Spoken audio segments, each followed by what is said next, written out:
ito mga kapatid, yung door switch ng microwave. Natapos na rin. Kasi nilagyan ko ng screw dati dito, metal screw. Hindi ako kontento dahil di ba dito nakalagay yan, malapit dito, baka kasi di ba hindi pwedeng mag-microwave ng mga bakal. Kaya hindi ako makatulog. Kaya ito ang inano ko. Nilagyan ko ng zip tie dito. Tapos dito, nilagay ko rin ito para lock niya. Tapos tinalihan ko rin dito. Yan, para hindi magalaw-galaw. Kasi ito yung ano niya, yung mga dapat butas niya. Kasi bawat butas may puste para hindi gagalaw-galaw. Kasi ito yung lock niya eh. Pero yung ito at saka ito, yung lock, para hindi tumaas. Pero para hindi gumalaw, yung puste niya rito, isa, saka isa dito. Pero hindi ko na nilagyan ng ano dito. Kasi napakanipis yung butasan ko dito pa. Kaya tinalihan ko na lang dito. Anyway, hindi naman aabot yung ano dito eh. Yung ito. Sinukat ko na. Ay, hindi ko, ang pinagtataka ko kung bakit nabali. Saka hindi niya na iniremedyo. Talagang ayaw magremedyo.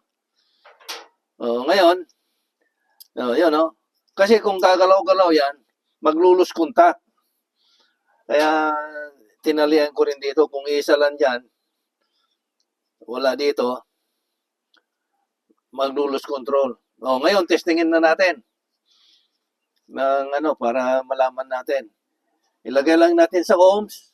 Yan, pagka OL, ibig sabihin walang contact. Putol. Ang ibig sabihin. Ayan, dito natin itong isa, yung dito sa taas,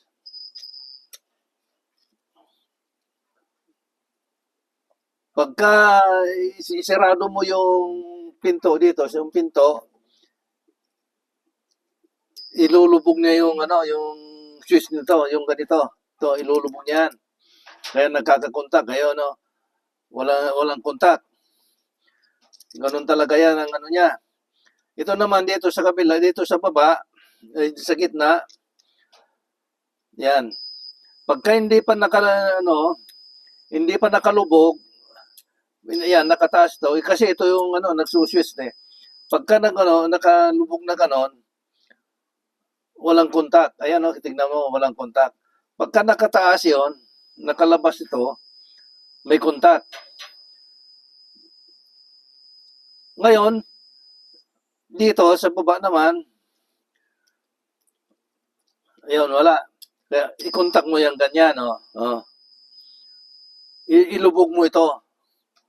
Kaya yung sabi ko na ito dito, pagka nilubog mo, yan, pagka nakalabas yan ang niya, nagkukontak. Ngayon, dito ko nakalagay. Yan. At ito ang mechanism niya na magtataas baba ito. Ito. Yan. Ito. Yan ang magsuswitch at saka mag-on. Di ba pipindutin mo yan pagka ilbuksan mo? Yan. Pagka binuksan mo, nakaganyan, nakataas yan. Kaya ito, nakaganon. Yun. Yan. Siya nga pala. Ang karamihan sa microwave, screwdriver niya is ganito, yung star. Na may butas dito sa gitna. Pero kasi ito may kuntil sa gitna. Pero wag ka nang kung basta meron kang star, igano mo lang, ipirme mong ganon dahil pumapasok naman konti. Paluin mo nito para lumubog yung kuntil niya. Yan, pwede na yon. Tapos kung ano, ayaw mo na may yung star, pagkaibalik mo, palitan mo na lang. Okay? Sana mayroon kayong natutunan. Testingin natin ulit mamaya. Pagka na. Sige. Mga kapatid, nipwesto ko na yung yung door switch niya. Ito na, nandito. Mayroong isang screw dito at mayroon din dito sa ilalim. Yan. Ngayon nakasirado yung natin yung pintuan natin. Kaya tingnan natin kung saan ang mayroong reading, mayroong continuity, mayroong reading kung nakasirado. Ngayon ikabit natin dito ito. Ito. Kabit natin dito. Yan. Yan. Yan.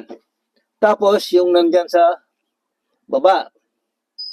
O, yun. Ibig sabihin, nakapindot ito. Ito. Yan. Ngayon, yung nandito sa baba, pinakamababa. Yun. O, yun, nakapindot din. Ibig sabihin, nakapindot din yung ito niya. Ha? Itong isa,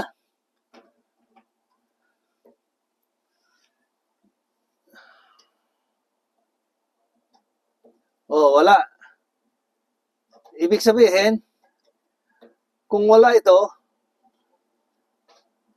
maaaring ito nakalabas o nakalubog. Hindi ko lang masigurado.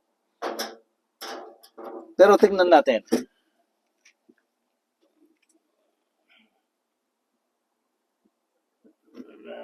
Nakalabas. O ngayon buksan natin. Pagka binuksan mo, magkakaroon ng reading. Yun. Ganyan, Yun ang nyo, tignan ninyo. Nakuha nyo? Yun. Ganun lang ang pag-test. At saka, itong mga ito, kung magtanggal ka ng wiring niya, kailangan marka mo na. Kung kagaya kita na, hindi ganong marunong, markahan mo na. Yung kagaya nito, yan. Yan, kita mo? Itim. Yun din, itim din. Ibig sabihin, doon siya pupunta. Ganon din dito,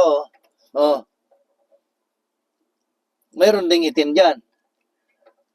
Ito, hindi mo na kailangan markahan dahil ito mas mahaba yung isa. Ayan. Sisiraduhan ko bago na natin testingin.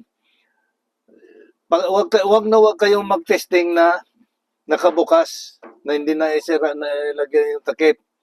Kasi, yung sabi nila na nakakabaog, yung pagka nakabukas dahil dito. Kaya, sanayin ninyo na pagka mag-testing kayo, isirado nyo 1 minute. Tingnan natin kung anong mangyari. Yan. Testing na yon. Final testing na. Kaya kung pwede na, lagay na natin sa showroom para sa for sale na naman. Kasi kailangan ng basura ulit dahil sa mataas ng gas. Para may panggas sa bili ay taga-karga. Yan tignan nyo 24, 22. Tingnan natin. Ayun pero ayun kita mo malagang mainit tingnan nyo may na sa loob. Nagmumoist na. Kasi yung nilagay ko na na tela ayun tingnan natin. Ha? Yun kita mo umuusok na. Woo! Woo! Woo! Woo! Woo! Oh, di ko na kaya. Mainit. Ayan, pwede na. Successful na naman yung ginawa natin. Pwede na i-display. Punta na sa showroom. Okay, ready for sale.